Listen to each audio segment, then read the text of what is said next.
Balik po tayo sa pagtanggap ng mga sariwang balita, mga kapuso. Saka po ni ng investigador ng bayan, Mike Enriquez. Ito po ang inyong kapuso, Carlo Mateo. Mula po sa Malacanang, yung Malacanang, malamya sa panukalang bawasan ng 12% VAT sa langis. Report mula kay Tuesday New Tuesday. Pasok! Hindi pa masabi ng Malacanang sa ngayon kung susuportahan nila ang panukala sa Kamara. Nagpapawalang bisa sa 12% value-added tax sa langis o pagbabawas sa naturang porsyento ng VAT sa langis.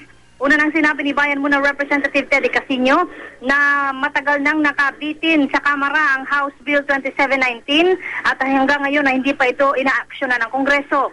Sinabi ni Deputy Presidential Spokesperson Abigail Valte na hindi na pag-uusapan man lamang ang panukalang ito sa mga pagpupulong sa Malacanang. O ni hindi umano niya naaalala na natalakay ito sa nagdaang Legislative Executive Development Advisory Council. Ano Tuesday? Talagang hindi siya kasama sa prioridad ng Malacanang? Wala daw doon sa priority list sa priority bill. Hindi raw niya maalala na natalakay ito sa LEDAC. Nakapagsumiti na rin daw ang palasyo na mga listahan ng priority bill sa Kongreso at hindi raw kasali rito ang nasabing panukala. Ayon kay Balte, may sariling priority list ang Kongreso at hindi naman daw pwedeng diktahan ng ehekutibo kung ano ang dapat na unang talakayin ng mga mambabatas.